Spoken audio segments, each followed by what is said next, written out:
Hi. How's it going? Okay, you? The same. Well, I've been studying Russian for the whole year and I've learned a lot of new things about this country. And now I need to write an essay about Belarus. Well, can you recommend me a kind of book to summarize my knowledge? Yeah, I can recommend you The Land Beneath White Winds by Vladimir Kratkevich. This book describes Belarusian nation, Belarusian holidays, Belarusian history, and the main theme is Belarusian people. That's amazing. But is it in English? Yeah, you can find the introduction to this book in English as Vladimir Kratkevich sees our motherland. I would like to show you around the country, which for me, as well as for many others, has been the center of the universe, and at the same time, the most cozy and fascinating nook. I'm absolutely confident that after you have seen this place with your own eyes, you will get to like it the way I do. So I'm making you an advance present, acquainting with the place and my motherland's memory that never forgets anything. This is the memory of Belarusia. What is my motherland like? It is the gold of the ripe fields covered with blue eyes of cornflowers, white birch groves stunned by birds singing, and immense forests that look like Gothic temples in which the deer wander carrying proudly their antlers. It is the endless rivers in which the fish and beaver play by the sunset. It is 11,000 crystal-clear lakes. Belarusia has a hard and heroic past. It has been many a time invaded by aliens, but we, Belarusians, are proud to say that we have never once tried to threaten independence of any foreign country. All we did was safeguard our own homes and creed. My homeland's memory keeps it in the old cemeteries and mounds where its defenders are buried, in fortress ruins and kolkhoz fields where the latest war bombs and shells are still found. It keeps it in the holy places where our ancestors burned their candles, in the eternal flames built in front of monuments to those whom we shall never forget. Of course, Belarusian land remembers a great many sorrowful days, and it could not be otherwise since she lost her every fourth son during the Second World War. And think of all the common graves. Belarusia was the first republic to repulse the enemy onslaught and the last to deliver the final blow before the war battles had quit Russia's borders.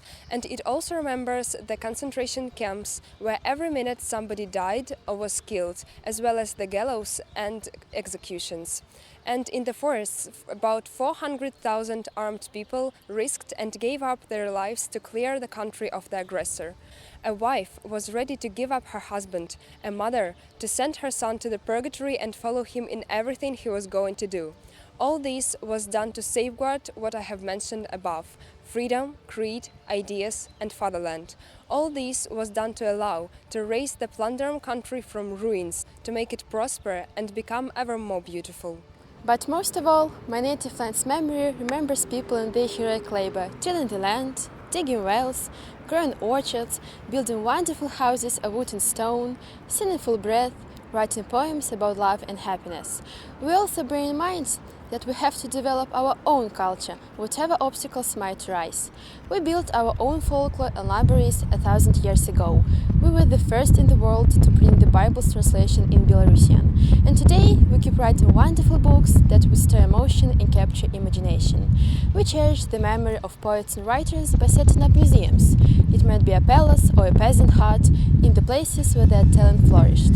In all these places, their cradle might give birth to a song and immortality. There is no word that could really glorify the hands that create all these souvenirs: excellent glassware and earthenware, colorful fabric and tiles, articles made of metal and leather, original ancient painting and sculpture, and the architecture: the bright Kaloja Church, snow-white Belaya Veja and St. Saviour's Church, the stern-looking stone castles, and genuine typical Belarusian Gothic architecture in the towns of Mich and Novogrudok, and the Baroque, luxuriant like lotus, and the classic style.